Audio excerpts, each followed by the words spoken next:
ভাবুন তো, আপনার বাবা হঠাৎই একদিন রহস্যজনকভাবে নিখোঁজ হয়ে গেলেন। তো সবাই বলছে যে তিনি মারা গেছেন, কিন্তু আপনি বিশ্বাস করেন যে তিনি এখনো বেঁচে আছেন। একদিন বাবার রেখে যাওয়া একটি গোপন সূত্র আপনাকে নিয়ে যায় পৃথিবীর সবচেয়ে রহস্যময় এক দ্বীপে, যেখানে প্রবেশ করা সহজ কিন্তু জীবিত ফিরে আসা প্রায় অসম্ভব।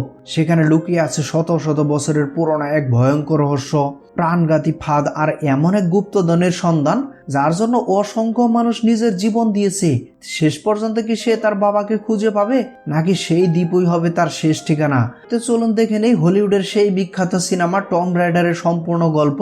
আর আমি একটি কথা বলতে পারি যে এই গল্পের প্রতিটা মুহূর্ত এতটা এক্সাইটিং যে আপনি একটু বোর হওয়ার সুযোগ পাবেন না। তো চলুন আর কথা না বাড়িয়ে ভিডিওটিতে একটা লাইক দিয়ে সরাসরি গল্পে মনোযোগ দেই। গল্পের শুরুতে আমরা মেন ক্যারেক্টার লারাকে দেখতে পাই। ভাড়া বাসায় থেকে খুব সাধারণ জীবনযাপন করে মেয়েটা। নিজের খরচ চালানোর জন্য ফুড ডেলিভারির কাজ করে। তবে তার একটা প্যাশন ছিল, সেটা হচ্ছে বক্সিং। সে অনেক ভালো বক্সিং করত, কিন্তু টাকার অভাবে সে গত কয়েক মাস যাবত তার বক্সিং ক্লাবের ফিস দিতে পারছে না। সেই কারণে তার ট্রেনার তাকে ক্লাব থেকে বের করে দেওয়ার হুমকি দেয়। এতে লারা ভীষণ টেনশনে পড়ে যায়, কেননা ফুড ডেলিভারি করে সে যে সামান্য টাকা ইনকাম করত সেটা তার জরুরি প্রয়োজনগুলি ঠিকঠাক ভাবে মেটে না। সেখানে সে ক্লাবের ফিস দেবে কিভাবে? তো এসব নিয়ে ভাবতে ভাবতে হঠাৎ তার বন্ধুদের কাছ থেকে সে একটা দারুণ আইডিয়া পায়। তার বন্ধুরা প্রায়ই বাজি ধরে সাইকেলে রেস করত, আর সেই রেসে যে জিতবে সে অনেক টাকা পুরস্কার পাবে। তো লারাও সেই রেসে অংশ নেয়, আর লন্ডনের জনবহুল রাস্তার মধ্যে দিয়ে সেই রেসিং হয়। তো সবকিছু ঠিকঠাকই চলছিল, লারাও সবার থেকে এগিয়ে ছিল। কিন্তু তারই মাঝে হঠাৎ এক বৃদ্ধকে দেখে লারার বাবার কথা মনে পড়ে, আর এতে সে অন্যমনস্ক হয়ে সোজা অ্যাক্সিডেন্ট করে একটা পুলিশের গাড়ির সাথে। পুলিশ তখন তার বেখেয়ালির জন্য তাকে থানায় নিয়ে যায়। তো লারাকে সেখান থেকে ছাড়ানোর মতো কেউই ছিল না, তাই সে সব আশা ছেড়ে দিয়ে চুপচাপ বসে থাকে। আর তখনই সেখানে এনা নামের এক ভদ্র মহিলা এসে লারার জামিনের ব্যবস্থা করে। কিন্তু এই মহিলাকে দেখে লারা একটু বিরক্ত বোধ করে। তাই মূলত এনা হচ্ছে লারার বাবার কোম্পানির লিগ্যাল অ্যাডভাইজার। সে লারাকে তার বাবার সমস্ত সম্পত্তি এবং বিজনেস টেক ওভার করার জন্য রিকোয়েস্ট করতে থাকে, কিন্তু লারা তাতে রাজি হয় না। আসলে লারা কোনো গরিব ঘরের মেয়ে নয়, তার বাবা একজন মাল্টি মিলিয়নিয়ার বিজনেসম্যান। কিন্তু তার বাবার বিজনেস এবং তার অর্থ সম্পদের প্রতি তার কোনো ইন্টারেস্ট নেই। এখন প্রশ্ন হচ্ছে যে বাবার বিজনেস টেক ওভার করার জন্য এনা কেন এত লারাকে রিকোয়েস্ট করছে? লারার বাবা তাহলে কোথায়? আর এত বড় বিজনেসম্যানের মেয়ে হওয়া সত্ত্বেও সে এত সাধারণ জীবনযাপনই বা করে কেন? তো উত্তরটা এখনই দিচ্ছি। মূলত লারার বাবা রিচার্ড একজন বড় ধরনের বিজনেসম্যান হওয়ার পাশাপাশি সে খুবই কৌতূহলী মানুষ ছিল, আর বিশ্বের সব অদ্ভুত এবং আশ্চর্যজনক জিনিসের প্রতি তার অন্যরকম একটা টান ছিল। আর সেই কারণে সে বেশিরভাগ সময়ই তার বিজনেসের দায়ভার এনার উপর দিয়ে বিভিন্ন অ্যাডভেঞ্চার মিশনে বেরিয়ে যেত। তবে লারা ছিল তার কলিজার টুকরা। মা মরা মেয়েটাকে নিজের থেকেও সে বেশি ভালোবাসতো। তবুও একদিন কোনো এক অজানা কারণে সে তার প্রাণপ্রিয় মেয়েকে একা ফেলে এক নতুন মিশনে রওনা হয়। কিন্তু দুর্ভাগ্যবশত সেই মিশন থেকে সে আর কখনোই ফিরে আসেনি। এই ঘটনার 7 বছর পার হয়ে গেছে, যে কারণে সবাই ধরে নিয়েছে যে রিচার্ড হয়তো বেঁচে নেই। তাই না এখন রিচার্ডের সব সম্পত্তি লারাকে বুঝিয়ে দিতে চাচ্ছে, কিন্তু লারার এসবের প্রতি কোনো রকম ইন্টারেস্ট নেই। সে তার বাবাকে প্রচন্ড ভালোবাসতো, কিন্তু এখন যেহেতু তার বাবাই তার সাথে নেই, তাহলে তার টাকা পয়সা দিয়ে কি হবে? এই কথা ভেবে সে লাক্সারিয়াস লাইফ ছেড়ে সাধারণভাবে জীবনযাপন করছে। তো সেদিনও এনা তাকে প্রপার্টির ব্যাপারে সাইন করতে বললে লারা তাকে ফিরিয়ে দেয়। এনা তখন তাকে বলে যে সে যদি এবার সাইন না করে তাহলে সমস্ত সম্পত্তি প্রপার্টি চ্যারিটিতে চলে যাবে। তো এই কথা শুনে লারা একটু চিন্তায় পড়ে যায়, কারণ এই সকল প্রপার্টি শুধুমাত্র অর্থের উৎস ছিল না, সেখানে তার বাবার অনেক স্মৃতিও রয়েছে। তাই এবার সে এনার কথা মতো দলিলে সাইন করার জন্য পৌঁছে যায় তার অফিসে। সেখানে উকিল তাকে দলিলগুলোর পাশাপাশি একটা অ্যান্টিক পাজল দেয়, যেটা রিচার্ড লারাকে পৌঁছে দিতে বলেছিল। তো একজন পাওয়ারফুল বক্সার হওয়ার পাশাপাশি লারা অনেক মেধাবী ছিল। সে মুহূর্তের মধ্যেই পাজলটা সলভ করে ফেলে, আর তার ভেতর থেকে তার এবং তার বাবার একটা ছবি আর একটা চিরকুট বের হয় এবং একটা চাবিও খুঁজে পায়। তো বাবার ছবিটা দেখে লারা বেশ ইমোশনাল হয়ে পড়ে, আর ওই চিরকুটটা খুলে সে তার বাবার লেখা একটা ধাঁধাও দেখতে পায়। আর সেখানে বলা হয়েছিল যে এই চাবিটা তার বাবার শেষ চিঠির প্রথম অক্ষরের সাথে কানেক্টেড। তো লারা একটু কনফিউজড হয়ে যায়, কারণ তার বাবা তো তাকে কোনো চিঠি দেয়নি। তবে একটু মাথা খাটানোর পর সাথে সাথে তার কনফিউশনটা দূর হয়ে যায়। সে এই চাবিটা নিয়ে সোজা পৌঁছে যায় তার বাবার নামে তৈরি করা সমাধি, আর সেখানে গিয়ে সে রিচার্ডের নামে প্রথম অক্ষরে স্পর্শ করলেই ভেতর থেকে একটা লক বেরিয়ে আসে। লারা তখন কৌতূহলবশত ওই চাবিটা লকে ঢোকাতেই পাশ থেকে একটা সিক্রেট দরজা খুলে যায়। ভেতরে গিয়ে সে তার বাবার একটা বিশাল সাম্রাজ্য দেখতে পায়, আর সেখানে রিচার্ড অনেক অ্যান্টিক জিনিসপত্র জড়ো করে রেখেছিল। সেসবের মধ্যে লারা একটা ক্যামেরা খুঁজে পায়, আর সেই ক্যামেরাটা সে অন করলে সেখান থেকে তার বাবার একটা ভিডিও মেসেজ আসে।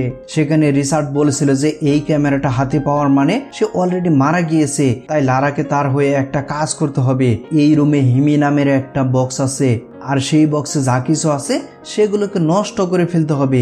রিচার্ড আরো জানায় যে সে মূলত হিমি রানীকে খোঁজার মিশনে বেরিয়েছিল, আর হিমিকু হচ্ছে জাপানের মেথিক্যাল একজন রানী যার কাছে শয়তানি শক্তি ছিল, আর সেই শক্তির বলেই হিমিকু প্রজাদেরকে দমিয়ে রাখতো। এমনকি তাকে স্পর্শ করা মাত্রই মানুষ মারা যেত। তার অত্যাচার এবং হত্যাযোগ্য সহ্য করতে না পেরে হিমিকে তার মন্ত্রী মিথ্যা ভ্রমণের কথা বলে ওই জঙ্গলে নিয়ে তাকে প্রতারণা করে বন্দি করে ফেলে। আর এরপর জাপানের একটা নির্জন দ্বীপে একটা পাহাড়ের গুহায় তাকে মেরে মমি করে রাখা হয়। যদিও এই ঘটনার কয়েকশো বছর পার হয়ে গিয়েছে, কিন্তু জাপানের লোকেরা এখনো বিশ্বাস করে যে হেমিকু আজও মুক্ত হওয়ার অপেক্ষায় রয়েছে, আর যে তাকে মুক্ত করে দিবে সে হেমিকুর ওই শয়তানি শক্তির বদলতে পুরো পৃথিবীর উপর রাজত্ব করতে পারবে। এই বিষয়টা জানার পর অনেকেই সেই দ্বীপে পৌঁছানোর চেষ্টা করেছে, কিন্তু কেউ পারেনি, এবং যারা সেখানে গিয়েছে তারা আর কখনোই ফিরে আসেনি। তবে রিচার্ডের উদ্দেশ্য পৃথিবীর উপর রাজত্ব করা ছিল না। মূলত লারার মা মারা যাওয়ার পর সে অনেক বেশি ভেঙে পড়েছিল, তাই সে সবসময় এটাই চাইতো যে কোনোভাবে সে যদি লারার মায়ের সাথে একটু দেখা করতে পারতো। সেই চিন্তা থেকে সে অলৌকিক জিনিসপত্র নিয়ে রিসার্চ করতে শুরু করে এবং সেখান থেকে হিমির ব্যাপারে জানতে পারে। তবে তার ইচ্ছে ছিল সে হেমিকুকে মুক্ত করে তার শক্তির মাধ্যমে তার ওয়াইফের সঙ্গে দেখা করবে। তবে সে রিসার্চ করতে গিয়ে এমন কিছু তথ্য পেয়েছে যেগুলো যদি ভুল হাতে পৌঁছে যায় তাহলে সারা পৃথিবীর অনেক বড় ক্ষতি হয়ে যাবে। আর এই কারণে সে আগে থেকে লারার জন্য সমস্ত ইনস্ট্রাকশন রেখে গিয়েছে, যাতে লারা ওই সকল ডকুমেন্ট ধ্বংস করে পৃথিবীকে আসন্ন বিপদের হাত থেকে বাঁচাতে পারে। তবে লারা সেই জিনিসগুলো ধ্বংস করার পরিবর্তে মনোযোগ দিয়ে সমস্ত ডকুমেন্ট পড়তে শুরু করে, আর সেখানে ওই দ্বীপে যাওয়ার নকশা থেকে শুরু করে হেমিকুর ব্যাপারে সমস্ত ডিটেলস দেওয়া ছিল। আর সেই সব দেখে লারা বুঝে গিয়েছিল যে এই মিশনে তার বাবার সঙ্গে ভয়ঙ্কর কিছু ঘটেছে, তাই সেই রহস্য খুঁজে বের করার জন্য ওই দ্বীপে যাওয়ার সিদ্ধান্ত নেয় সে। তবে সেখানে যাওয়ার জন্য অনেকগুলো টাকার প্রয়োজন ছিল, তাই লারা তার বাবার শেষ স্মৃতি আন্টি লকেটটা বিক্রি করে দেয়, কারণ এখন সে যেটা করতে চলেছে সেটা তো তার বাবার জন্যই।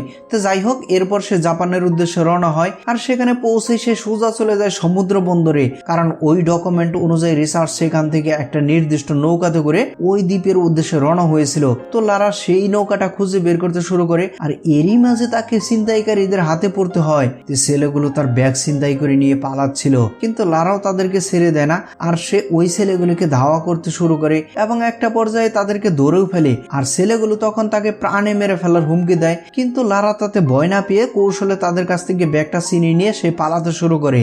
আর এরই মাঝে সে ওই নৌকাটাও খুঁজে পায়, আর দৌড়ে সেই নৌকাতে উঠে গিয়ে সে সাহায্য চাইতে শুরু করে। তখন নৌকার মালিক লরেন বাইরে বেরিয়ে ছেলেগুলোকে তাড়িয়ে দেয়, আর এরপর লারা তাকে নিজের পরিচয় দিয়ে তার বাবার পরিচয় জানতে চান, কিন্তু লরেন সাহেব তো সেই সময় নেশার গুড়ে ছিল, তাই লারাকে কিছু বলার আগেই সে অজ্ঞান হয়ে যায়। তো লারা তার জ্ঞান ফিরিয়ে এনে নৌকার একটা রিসিট দেখিয়ে রিচার্ডের ব্যাপারে জিজ্ঞেস করে। তো লরেন তখন জানায় যে ওই রিসিটে তার নাম লেখা ছিল ঠিকই, কিন্তু সেই সময় নৌকাটা তার বাবা চালাতো, আর 7 বছর ধরে তারও কোনো খোঁজ পাওয়া যায়নি। সেটা শুনে লারা বুঝতে পারে যে নিশ্চয় লরেনের বাবাও তার বাবার সঙ্গে একই দ্বীপে আটকে গিয়েছে, আর নয়তো মারা গিয়েছে। তাই সে লরেনকে সঙ্গে নিয়ে ওই দ্বীপে যাওয়ার সিদ্ধান্ত নেয়। তবে লরেন সেখানে যেতে রাজি হয় না, কারণ সে ধরে নিয়েছে যে তার বাবা মারা গিয়েছে, আর তাই সে এই বিষয়গুলি নিয়ে ঘাটাঘাটি করতে চাচ্ছিল না, কারণ সে জানতো যে ওই দ্বীপে যাওয়া মানেই মৃত্যুকে দাওয়াত দিয়ে নিয়ে আসা। আর তখন লারা তাকে অনেক টাকার লোভ দেখিয়ে রাজি করায়। এরপর তারা দুজনেই রওনা হয় সেই দ্বীপের উদ্দেশ্যে, কিন্তু মাঝপথে এক ভয়ঙ্কর সামুদ্রিক ঝড়ের মুখোমুখি হতে হয়। যদিও লরেন একজন অভিজ্ঞ ক্যাপ্টেন ছিল, তারপরও সে নৌকাটাকে ভালোভাবে সামলাতে পারছিল না। ততক্ষণ অবশ্য তারা দ্বীপের কাছাকাছি চলে এসেছে, তাই লরেন তৎক্ষণাৎ লারাকে পানিতে ঝাঁপ দিতে বলে। কিন্তু তখনই লারার মনে পড়ে যায় তার বাবার ওই ব্যাগটার কথা। ওই ব্যাগটা ছাড়া তো সে এই দ্বীপে কিছুই করতে পারবে না, তাই নিজের জীবনের পরোয়া না করে সে দৌড়ে চলে যায় ব্যাগটা আনার জন্য। আর এরপরই তারা দুজনেই অথই সমুদ্রে ঝাঁপ দেয়, আর প্রবল পানির ঝাপটায় লারা এসে ওই দ্বীপের উপরে আছড়ে পড়ে, কিন্তু আশেপাশে কোথাও লরেনকে সে দেখতে পায় না। এমন সময় কে একজন পিছন দিকে এসে লারার উপর অ্যাটাক করে, ফলে সে অজ্ঞান হয়ে যায়। এরপর জ্ঞান ফিরলে সে দেখতে পায় যে তার সামনে ম্যাথিয়াস নামের একজন লোক বসা। এই ম্যাথিয়াস হচ্ছে ট্রিটিনি নামের একটা গ্রুপের সদস্য, আর এই গ্রুপের লোকেরা অনেকদিন যাবৎ এই দ্বীপ থেকে হেমিকুর কবর খোঁজার চেষ্টা করে, কিন্তু আজ পর্যন্ত তারা সেখানে পৌঁছাতে পারেনি, কারণ ওই গুহায় পৌঁছানোর রাস্তা তো শুধুমাত্র রিচার্ডেরই জানা ছিল।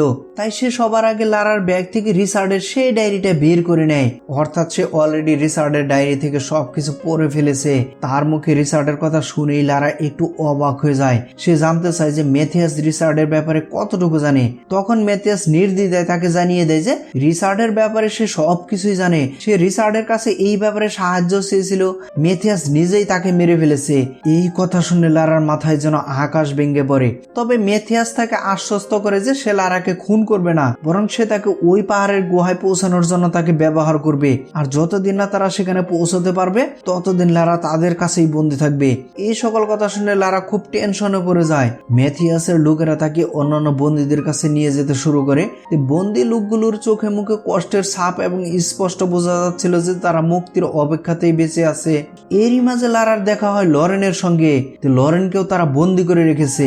তবে লারা সেখানে তার সঙ্গে কোনো কথা বলে না, কারণ সে চাচ্ছিল না যে লরেন যে তার পরিচিত এটা ম্যাথিয়াস জানুক। সে দেখতে পায় যে ম্যাথিয়াস হিমিকর কবরের সন্ধানে সেখানকার সব পাহাড় ধ্বংস করে ফেলেছে প্রায়। এরই মাঝে ম্যাথিয়াস সবাইকে নিয়ে রিচার্ডের ডায়েরি অনুযায়ী সেই পাহাড়ের খুঁজে বেরিয়ে পড়ে। বেশ কিছুটা পথ পাড়ি দেওয়ার পর ফাইনালি তারা সেই পাহাড়ের কাছে পৌঁছে যায়।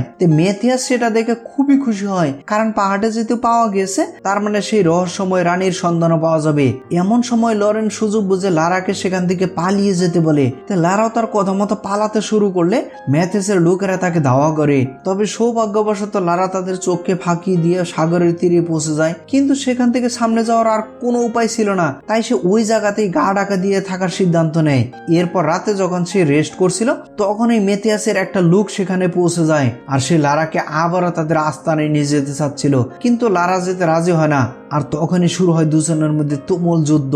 যদি লোকটা তার তুলনায় অনেক বেশি শক্তিশালী ছিল, তবে লারা তার অসাধারণ কৌশলের মাধ্যমে লোকটাকে মেরে ফেলতে সক্ষম হয়। আর এমনই এক সময় হঠাৎ জঙ্গলের মধ্যে আরো একজনের উপর চোখ পড়ে লারার। প্রথমে সে ভেবেছিল সেও হয়তো ম্যাথিয়াসের লোক, কিন্তু লোকটা তার উপর অ্যাটাক না করে পাল্টা পালাতে শুরু করে। আর এটা দেখে লারাও তাকে ধাওয়া করতে শুরু করে। তার পেছনে পেছনে লারা যায় আর একটা বড় পাহাড়ের সামনে, আর পাহাড়ে ঝুলানো একটা দড়ি বেয়ে লোকটা তরতরে উপরে উঠে যাচ্ছিল, কিন্তু লারা উপরে ওঠার আগে লোকটা দড়ি টেনে নিয়ে নেয়। তবে লারাও তো হার মানে না, সে অনেক কষ্টে পাহাড় বেয়ে উপরে উঠে আর দেখে যে সেই লোকটা আর কেউই নয়, এটা হচ্ছে মূলত তার বাবা রিচার্ড।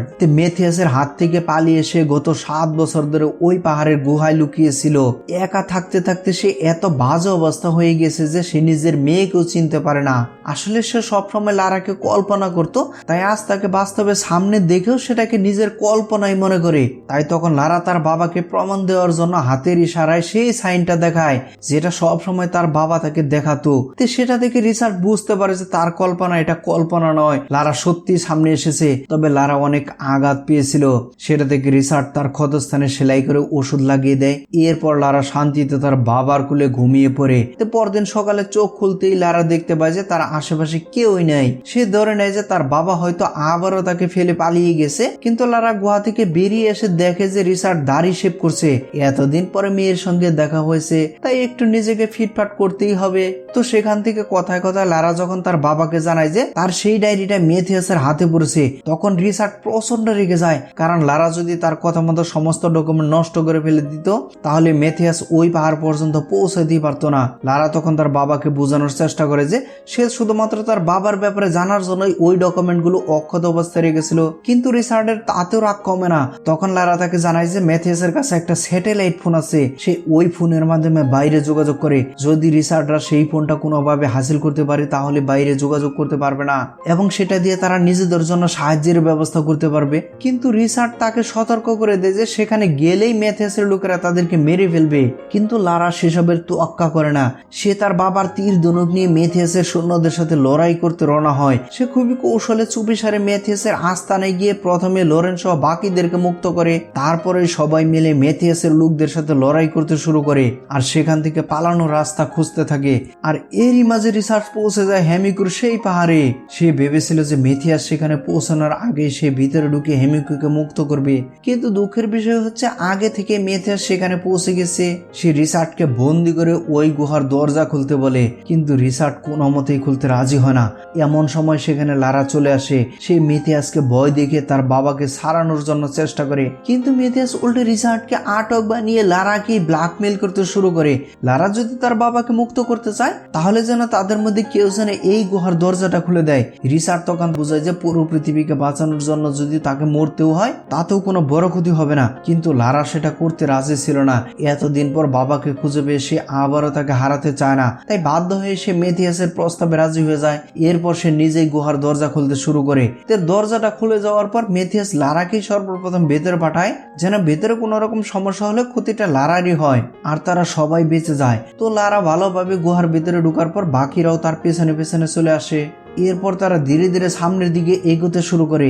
এরই মাঝে একটা পাথরের ব্লকের উপর পা পড়তে মেথিয়াসের একজন সৈনিক মারা যায়। তখন রিসার্ট বুঝতে পারে যে এই গুহাটা আসলে একটা মরণ ফাঁদ, সেখানে প্রতিটা পদে পদে রয়েছে মৃত্যু।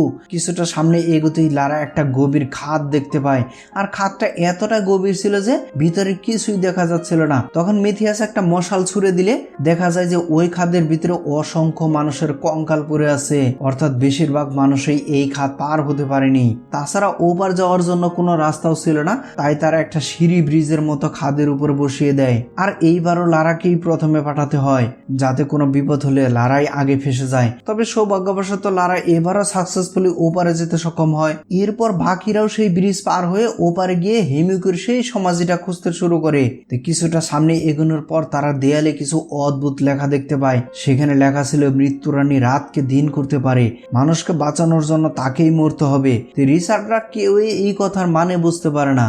এরই মাঝে আবারও অসতর্কতার কারণে একটা ব্লকে পা পড়াতে তাদের চারপাশে বড় বড় লোহার দরজা এসে আটকে যায়, আর সেই সাথে পায়ের নিচে থাকা পাথরের ব্লকগুলো খসে পড়তে শুরু করে। তার নিচে ছিল ভয়ঙ্কর গভীর খাদ, ভিতরে পড়ে গেলেই মৃত্যু নিশ্চিত। তবে রিসার্চরা সবাই অনেক কষ্টে নিজেদেরকে বাঁচাতে সফল হয়। এমন সময় সামনের দরজার একটা কিল দেখতে পায় লারা, তবে সেই দরজা খোলার মতো তাদের কোনো চাবি ছিল না। আর তখনই তারা প্রত্যেকে লক্ষ্য করে যে আশেপাশে দেয়ালগুলোতে কিছু কালারফুল পাথর বসানো আছে। তারা বোঝা যায় যে এই পাথরগুলোর মাধ্যমে দরজা খোলা যাবে, তাই তারা একে একে পাথরগুলোকে লারাকে দিতে থাকে, আর লারা সেইগুলো দিয়ে দরজা খোলার চেষ্টা করে। কিন্তু সবগুলো পাথর দিয়ে চেষ্টা করার পরেও দরজা খুলে না। তখনই সবাই বেশ টেনশনে পড়ে যায়। লারা তখন দেয়ালের লেখাগুলো বোঝার চেষ্টা করে। সেখানে লেখা ছিল, রানী রাতকে দিন করতে পারে, অর্থাৎ দিনের আলোর সাথে নিশ্চয়ই এই পাথরগুলোর কোনো কানেকশন আছে। এখন দিনের আলোতে যেহেতু পৃথিবীকে সবুজ দেখায়, তাই লারা এবার হলুদ আর নীল পাথর একসঙ্গে দরজায় বসিয়ে দেয়। এতে সবুজ রং তৈরি হলে দরজাটা খুলে যায়। তার মানে লারার বুদ্ধিটা কাজে লেগেছে। এরপর তারা ধীরে ধীরে হেমিকুর সমাধির দিকে এগিয়ে যেতে শুরু করে। যাওয়ার পথে তারা অনেকগুলো লাশ দেখতে পায়, যেগুলোকে খুব সুন্দরভাবে সিরিয়াল অনুযায়ী সাজিয়ে রাখা হয়েছে। তবে এই লাশগুলোকে এমন ভাবে সাজিয়ে রাখার কারণটা কিন্তু আমরা একটু পরে জানতে পারবো। তো ফাইনালি তারা হেমিকুর সমাধিটাও পেয়ে যায়। তো সমাধির আশেপাশে অনেকগুলো ছবি আঁকা ছিল, যেগুলো হেমিকুর জীবনের কাহিনী প্রকাশ করছিল। তো লারা সেগুলো খেয়াল করলে মেথিয়াস সেদিকে কোনো খেয়ালই করে না। তারা তো হেমিকুর লাশ উদ্ধারে ব্যস্ত। তো কফিনের মুখটা খোলার সাথে সাথে হঠাৎ হেমিকুর সুন্দর চেহারাটা ভয়ঙ্কর রূপ ধারণ করে। এটা দেখে সবাই বেশ ঘাবড়ে যায়। তবে পরক্ষণে আবার মেথিস লোকদেরকে নিয়ে তাদের কাজে লেগে পড়ে। তারা হেমিকুর লাশটা কফিন থেকে তুলতে গেলে লারা তাদেরকে থামিয়ে দেয়, কারণ তার কাছে সবকিছু একটা অদ্ভুত মনে হচ্ছিল। আর এই দেয়ালের ছবিগুলো দেখে তার মনে হচ্ছিল না যে হেমিকুর কোনো শয়তানি শক্তি আছে বা সে কোনো কালো জাদু করতো, বরং এটা মনে হচ্ছিল যে সে তার প্রজাদের সঙ্গে সে ভালোই আচরণ করত। তাহলে প্রজারা কেন তাকে এখানে বন্দি করবে? তে লারা ব্যাপারটা কিছুই বুঝতে পারছিল না। তবে তার কোনো কথাই পাত্তা না দিয়ে মেথিয়াসের লোকেরা হেমিকুর লাশ কফিন থেকে তুলতে শুরু করে। আর তখনই যে লোকটা লাশ স্পর্শ করছিল তার হাতটা পেঁচতে শুরু করে, যেন কোনো এক ভাইরাস অ্যাটাক করেছে। আর দেখতে দেখতেই ওই লোকটা সেখানে জম্বিতে পরিণত হয়। সে সবার উপর অ্যাটাক করতে শুরু করে, আর সেই অ্যাটাকে মেথিয়াসের অনেক লোক মারা যায়। এরপর যখন সে মেথিয়াসের উপর অ্যাটাক করতে যায়, তখন মেথিয়াস তাকে গুলি করে মেরে ফেলে।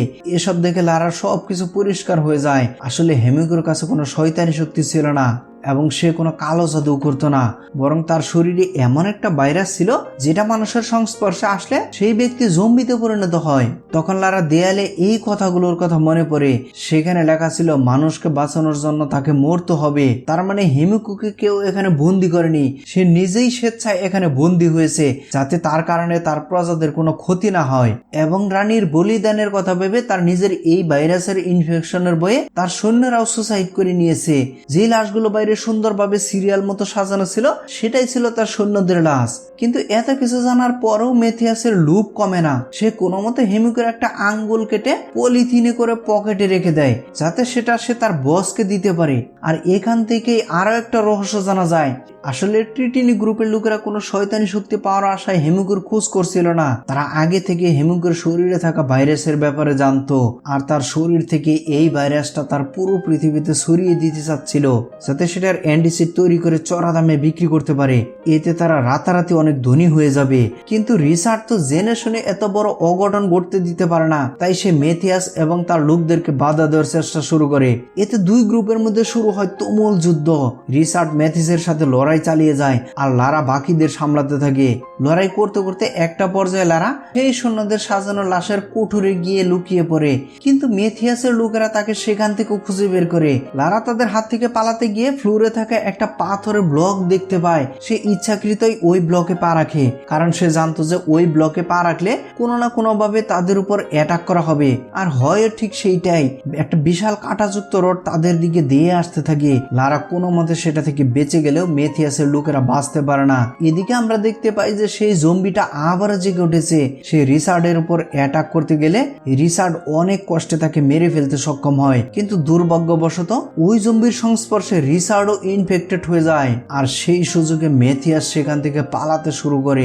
এরই মাঝে লারা সেখানে এসে বাবার ওই অবস্থা দেখে ভীষণ কষ্ট পায়। তখন রিচার্ড তাকে আদেশ দেয় যে যেভাবেই হোক মেথিয়াসকে আটকানোর, কিন্তু লারা তার বাবাকে এভাবে ফেলে যেতে চায় না। তখন রিচার্ড তাকে বলে যে তাদের স্বার্থপর হলে চলবে না। এতদিন যখন লারার বাবাকে মৃত ভেবে চলতে পেরেছে তাহলে আগামীতেও সে পারবে, কিন্তু এর জন্য পৃথিবীকে কখনোই ক্ষতিগ্রস্ত হতে দেওয়া যাবে না।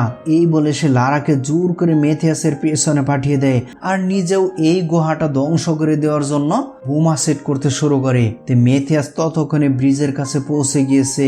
সে যখন পার হতেই যাবে তখন লারা গিয়ে ব্রিজের উপর ঝাঁপিয়ে পড়ে, এরপর তাকে ধাক্কা দিয়ে ফেলে দেয়। শুরু হয় দুজনের মধ্যে তুমুল জড়াই, কেউ কারো থেকে কম না। একটা পর্যায়ে মেথিয়াস তাকে জানায় যে সে যদি মরেও যায় তাহলেও তারও কিছু আসে যাবে না, কারণ ট্রিটিনি গ্রুপের লোকেরা সব জায়গায় ছড়িয়ে আছে। কিন্তু লারা তার কথায় পাত্তা না দিয়ে মেথিয়াসকে আটকানোর জন্য ওই সিঁড়িটাকে ধাক্কা দিয়ে খাদে ফেলে দেয়। এরপর মেথিয়াসের পকেট থেকে হেমিকোর আঙ্গুলটা বের করে তার মুখের ভিতর পুরে দিয়ে তাকেও খাদের ভিতর ফেলে দেয়।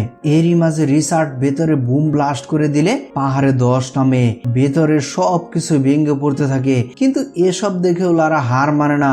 সে খাদের উপরে ঝাঁপিয়ে কোনো মতে একটা হুকের সাহায্যে নিজেকে বাঁচিয়ে নেয়। এরপর একটা রুদ্ধ শ্বাসে দৌড়াতে শুরু করে বাইরের দিকে, কিন্তু দুঃখের বিষয় ততক্ষণে বাইরের দরজাটা পাথর পরে আটকা গিয়েছে, তাই সে বেরোতে পারছিল না। এরই মাঝে লরেনরা পাহাড়টাকে ধসে পড়তে দেখে সেদিকে এগিয়ে যায়। সে কোনো মতে লারাকে সেখান থেকে উদ্ধার করে। এমন সময় সেখানে একটা হেলিকপ্টার এসে থামে। তারা মূলত মেথিয়াসকে নিতে এসেছে, তবে ল্যান্ড করার সাথে সাথে লরেনরা হেলিকপ্টারটাকে হাইজ্যাক করে সেটা নিয়ে লন্ডনের উদ্দেশ্যে রওনা হয়। আর লন্ডনে ফিরে লারা ফাইনালি তার বাবার প্রপার্টি পেপারে সাইন করে। তবে ব্যবসা বাণিজ্যের ব্যাপারে যেহেতু তার কোনো আইডিয়া ছিল না, তাই সে বিজনেসের পাওয়ার অফ অ্যাটর্নি এনাকে দিয়ে দেয়। এনা তার কথা মতো পেপারে সাইন করিয়ে নিয়ে সেখান থেকে চলে যায়। এরপর লারা আনমনে কোম্পানির পেপারগুলো চেক করতে থাকে। রিচার্ডের অনেকগুলো কোম্পানি ছিল, যার মধ্যে একটা নাম ছিল পাটনা। তে নামটা দেখেই লারা টনক নড়ে। আর সে ম্যাথিসদের জিনিসপত্রের মধ্যে তাদের কোম্পানির লোগো দেখছিল, তার মানে তাদের এই কোম্পানির কেউ ট্রিটিনি গ্রুপের সাথে জড়িত। আর যেহেতু এনাই এত বছর কোম্পানির সবকিছুই সামলেছে, তাই লারার সন্দেহের তালিকায় সবার আগে উঠে আসছে এনার নাম। কিন্তু এনা পরবর্তীতে কি করবে সে এই প্রশ্নটাকে সামনে রেখেই গল্পটা এখানেই শেষ হয়ে যায়। হয়তো শেষের এই প্রশ্নটার মাধ্যমে আমাদেরকে সামনে কোনো নতুন অ্যাডভেঞ্চারের ক্লু দিয়ে হয়েছে, অর্থাৎ আমরা আগামীতে টম রাইডারের আরো কোনো পার্ট দেখতে পারি। তো আজকের গল্পটা আপনাদের কেমন লাগলো অবশ্যই কমেন্ট করে জানাবেন, আর ভিডিওটি ভালো লাগলে অবশ্যই ভিডিওটিতে একটি লাইক করে থাকবেন, আর চ্যানেলটি সাবস্ক্রাইব করে না থাকলে অবশ্যই চ্যানেলটি সাবস্ক্রাইব করে পাশে থাকা বেল আইকনটি প্রেস করে রাখবেন। আর খুব শীঘ্রই আমি নতুন আর একটা ভিডিও নিয়ে আসতেছি, সে পর্যন্ত সবাই ভালো থাকবেন। Bye bye, take care.